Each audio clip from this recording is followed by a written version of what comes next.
à Ubud. Et pourquoi on marche comme ça? Pourquoi? Moi, je sais pas, tu m'as entraîné là-dedans, mais... On va aller voir une cérémonie un peu particulière, qui va être très solennelle, qui est la crémation, c'est ça hein? Ouais. D'une personnalité royale balinaise. Alors, de Ubud. Ouais. Alors qui c'est? On ne sait pas, non. Mais c'est quelqu'un de très important parce qu'apparemment la cérémonie est assez conséquente. Ouais. On va voir ça. Donc on vous donnera des explications oui, après coup, au fur et à je mesure. pense, ouais. En tout cas, il commence à y avoir du monde. Ouais. Bon, il y a toujours du monde au bout. Ouais, c'est ça. Cette cérémonie de crémation rare est réservée aux membres de la famille royale d'Ubud. Elle est appelée le Pélébon et elle débute à Ubud Palace. Pour l'événement, vous allez voir deux structures qui ont été construites. La première, le Lembu, qui est un sarcophage en forme de taureau. Dans l'iconographie hindoue, le taureau représente Nandi, le fidèle compagnon et monture du dieu Shiva. Celui-ci contiendra le corps de la défunte et sera brûlé à la fin de la cérémonie pour libérer son âme et l'accompagner vers l'au-delà. La deuxième structure est la tour funéraire appelée Bad. Elle représente le mont sacré Meru et fait office d'échelle symbolique qui relie l'homme et le divin.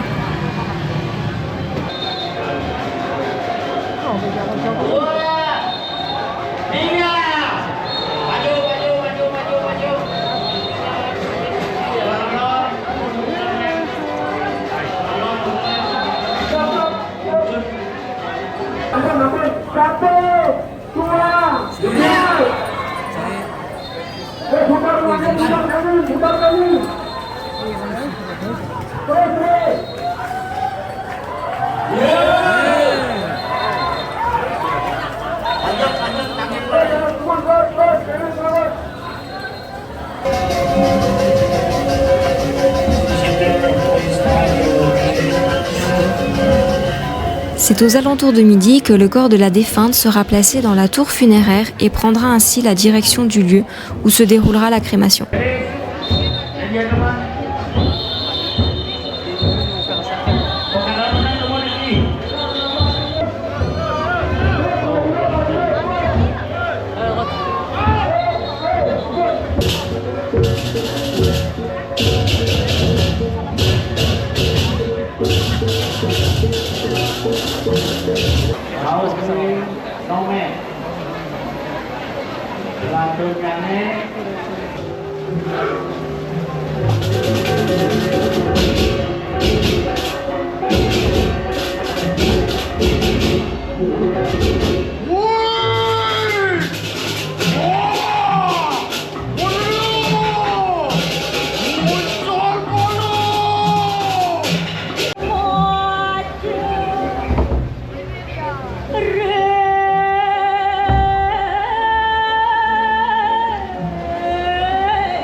Impressionnant, hein?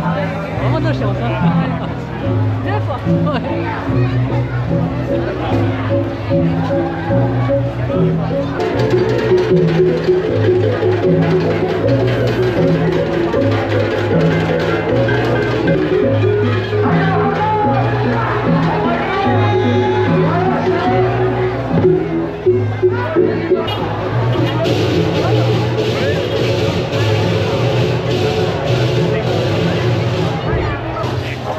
La défunte est décédée le 7 juillet 2025 à l'âge de 60 ans après 2 ans de lutte contre un cancer de l'utérus. Sa cérémonie a eu lieu le 3 septembre 2025. C'était vraiment incroyable de pouvoir assister à cet événement dans lequel on a vraiment ressenti toute la spiritualité qui est si forte pour les Balinais dans leur quotidien. Le cortège, lui, a continué son chemin dans les rues d'Ubud avant de clôturer la cérémonie par la crémation, qui a sans aucun doute été un moment très émouvant pour toutes les personnes qui ont pu y assister.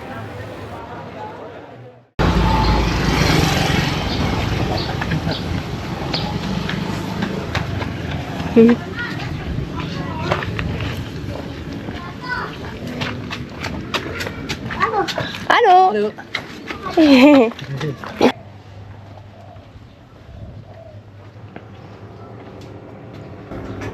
Allô Nani.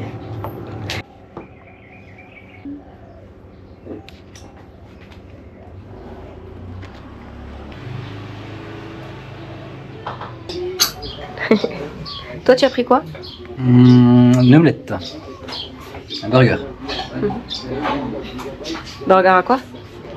Au concombre et à la tomate. Au tempeh. Et au tempeh. Mais ils savent pas ce que c'est le tempeh. Mais si. Ah oui, ça. Ça va être très bon. Yes.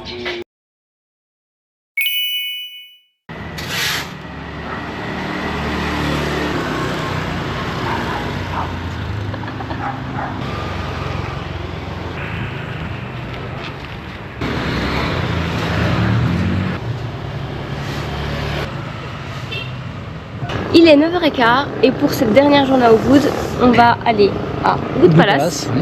On y retourne parce qu'on l'a déjà visité l'année dernière. Ouais. Et on va également aller se balader.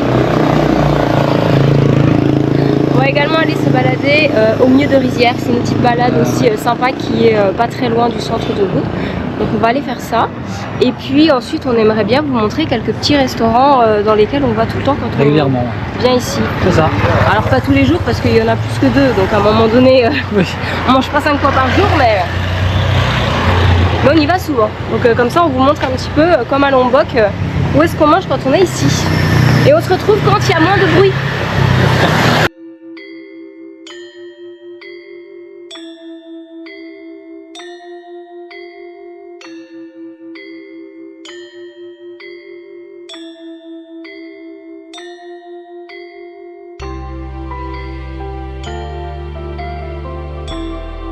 On va rentrer de l'autre côté. Je pense. Ouais, il y a du vent là. Bon, on peut pas rentrer. Voilà. C'était la fin de la vidéo. On peut pas rentrer au bout de Palace. Salut. Salut.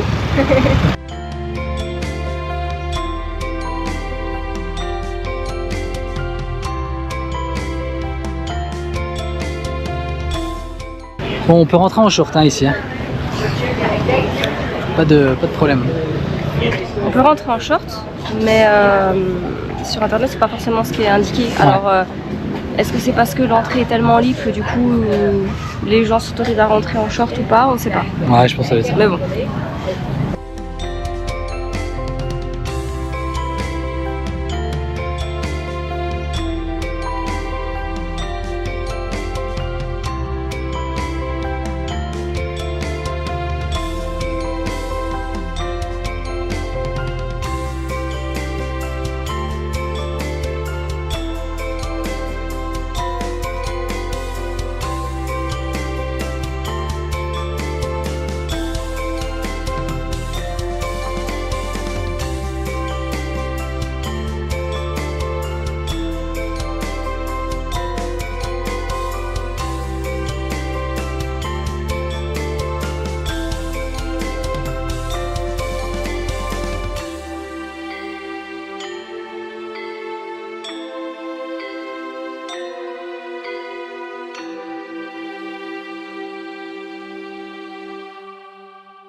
Elle révise ses notes.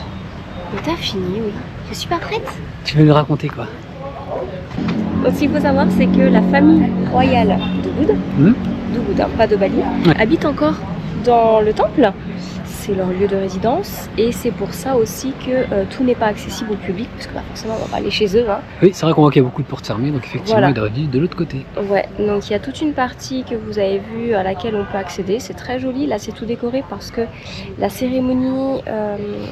Oui, pour, funéraire royale. Voilà, c'était il y a 2 jours. Ouais. Donc on pense que c'est pour ça qu'il y a autant de décorations parce que l'année dernière c'était pas le cas. Non. Du moins pas autant. Donc voilà, et là je cherchais pour vous dire quand est-ce que le temple a été construit, mais toujours devancé, tu enclenches trop vite la caméra. Là Alors, tu feras un cut et comme ça on verra pas que tu cherches. Ubud Palace date. Ah, si tu me fais un massage du crâne. Vas-y, tu peux continuer. Donc le Ubud Palace, qui s'appelle Puri Sarangagung officiellement. Il a été créé en 1640. 1640, ouais. Et donc il a été reconstruit parce qu'il y a eu un tremblement de terre en 1917 qui l'a quasiment totalement détruit. Ouais. Donc ce qu'on voit, ça date d'après ce tremblement de terre. Voilà.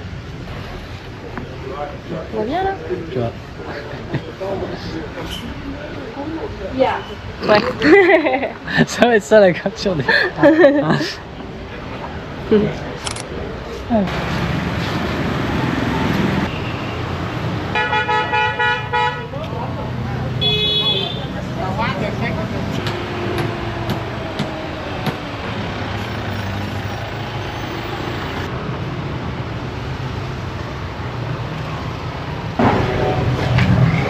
Ça m'inspire pas confiance, mais je vous assure que c'est par là. Ça sent pas la piste ça. Non, Oh punaise comme c'est haut. la sécurité on repassera. Hein. Ah oui, les Allez, je suis enfants, pas bien grande. faire attention. Ah, il y a des petits jardins secrets là.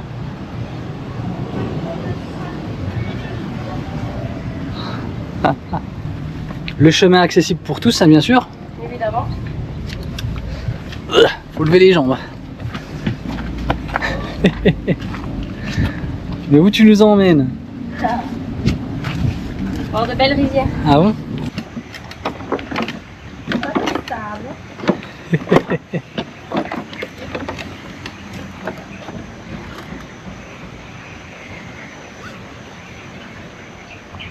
Oh ça va, il y a un fil de sécurité là. Regardez là-bas.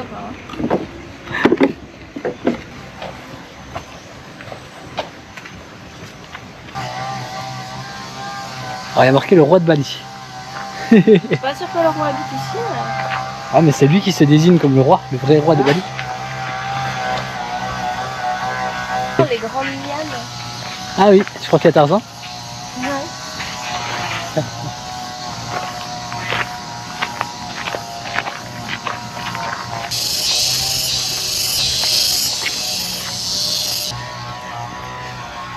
Là c'était rempli d'eau. Ouais.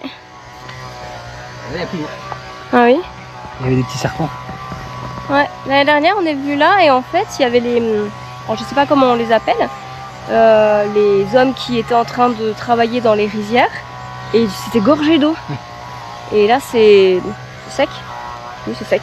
Oh, on devrait avoir des images je pense. Oui oui, on va vous mettre ça. J'avais filmé quelques plans. C'est très chouette à voir. On a eu des serpents aussi. Ah, ils sont en vacances là.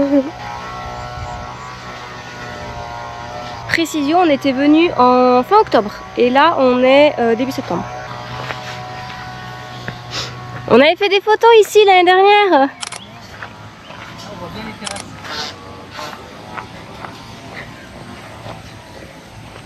Et regarde là on voit Oh. bien les terrasses comme ça, Ouais. c'est pas trop gorgé d'eau donc du coup ça passe bien.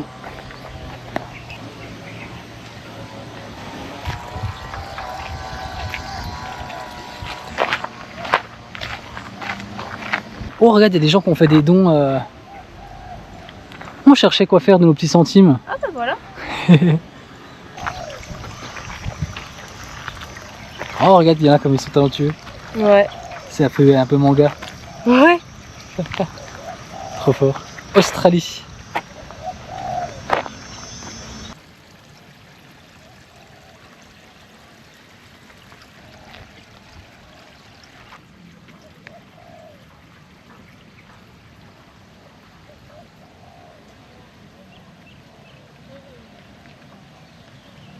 Là, c'est trop bien fait, bien sûr.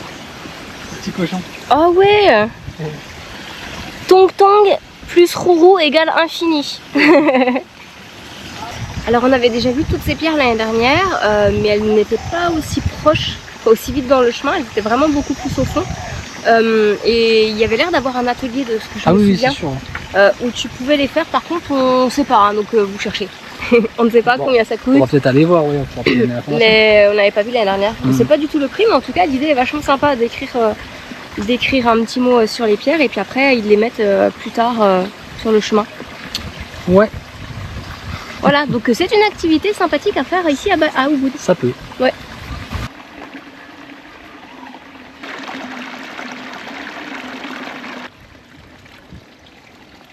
Voilà d'où vient le nom de cette balade. Il y a un warung au bout du chemin. Oui, j'ai de la chance parce que ça a été scellé dans le goudron, donc du coup ça bougera pas. C'est pas comme les précédents sur le chemin. Ouais.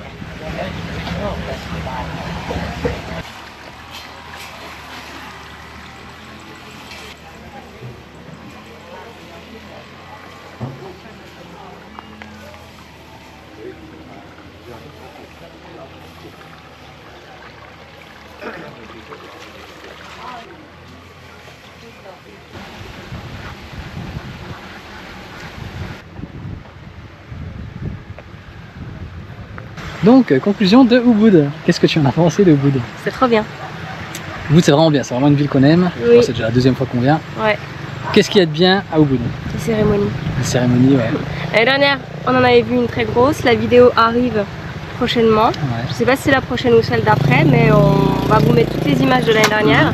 Et donc, dans cette vidéo, normalement, vous avez vu la cérémonie qu'on a vue il y a 2 jours. Ouais. Et c'était le truc imprévu, parce que forcément, un décès, ça se prévoit pas. On ne savait pas. Et c'était trop bien. Ouais. Non, de voir, c'était trop bien. C'est surprenant parce que ça fait 2 fois qu'on vient et 2 fois qu'on a des cérémonies qui sont exceptionnelles en termes d'ampleur et surtout en termes de timing. Quoi, parce que c'est de l'année dernière, c'est une fois tous les 25 ans. Donc, oui, voilà. Et puis là, ça arrive quand il y a un décès dans la famille royale. Donc du coup, c'est arrivé. M'excusez, je mets mes lunettes parce que là, c'est plus possible. Ah, ils vont pas t'excuser. C'est vrai qu'au bout c'est beaucoup, il y a vraiment le côté, leur culture elle est quand même très très forte. Ah oui, beaucoup plus que c'est très spirituel, voilà, on voit toutes ces petites offrandes devant leur maison tous les matins. Et c'est assez calme, même si ça reste quand même une grande ville. C'est moins touristique que Canggu, même si ça reste quand même touristique. Oui. Mais c'est pas du tout le même style de... Enfin, les gens à Canggu ils viennent pour faire la fête, les gens au Ubud il n'y a pas des clubs, il n'y a pas la plage, c'est pas la même ambiance. Et on préfère, en tout cas. Oui, c'est plus calme. Moi je préfère largement Ubud. Il y a beaucoup de choses à visiter, hein, si vous aimez les cascades, les temples, il y a vraiment beaucoup de choses. Là on n'a pas encore fait l'extérieur parce que on est resté 2 semaines. On a eu 4 jours, voire presque 5 de mauvais temps et de pluie. Donc vous faites le calcul. Après il y a eu des microbes qui sont arrivés. Oui, aussi. Mais par contre la plupart du temps le climat est très très chaud aussi. Ah oui, ouais. Chaud et puis très humide en général. Ouais. Là ça va. Là ça va, mais l'année dernière, donc en venant en octobre, novembre, c'est la dégoulinance H24. H24.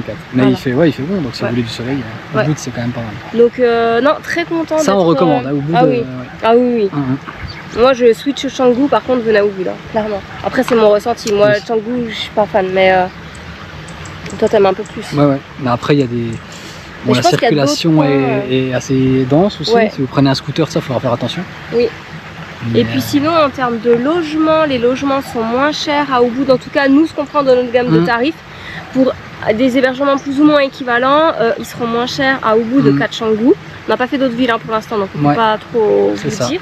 Et pour manger, c'est plus cher qu'à Lombok. Plus cher que Lombok. Et sinon, oui, il y a pas mal de trucs à visiter, ça on a dit. La bouffe c'est très bien, les logements c'est cool, les gens sont sympas. Ouais. Il y a Monkey Forest. Ouais, il y a Monkey Forest, ça vous verrez aussi dans une prochaine vidéo, peut-être la prochaine d'ailleurs, je sais pas, ou celle d'après. Ça sera cérémonie Monkey Forest. Voilà. Et puis en résumé, venez au bout si vous venez à Bali. Hein. Ça serait dommage de passer à côté, je trouve. Oui, clairement. C'est vrai qu'on n'a pas fait beaucoup de villes non plus sur l'île de Bali. Non. Mais Ubud, c'est quand même un incontournable. Pour la première fois, faut faire. Oui. Demain, après-demain, on part pour Bangkok. Oui, donc du coup plus à Bali. Non, en Thaïlande, mais la Thaïlande c'est très bien aussi. Oh oui. Donc on espère que la vidéo vous a plu, que ça vous a intéressé de voir tout ce qu'on vous a montré sur la ville de Ubud. C'est ça, un petit peu la vie aussi à Bali et de manière générale. Bah ouais. Et puis moi ça reste un gros coup de cœur. Encore cette année, j'avais peur d'être un peu déçue, mais pas du tout. Non. Donc on reviendra, c'est sûr. C'est sûr. Et là, il est l'heure d'aller manger. Oui. On va leur dire salut, tout simplement. Ouais. Et à la prochaine. Salut! Salut.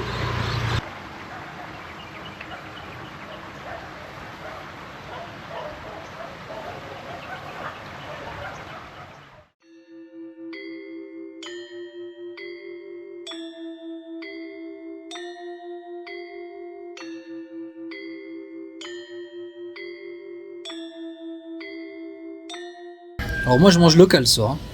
Et toi tu manges quoi? Je mange vraiment local. Ah, C'est un nasi goreng avec du tempeh, des crudités, un œuf et le riz avec les légumes. bah ça a l'air très bon. Et c'est très bon. Mais ça a l'air vachement moins bon que ce repas. Allez, voilà. Voilà.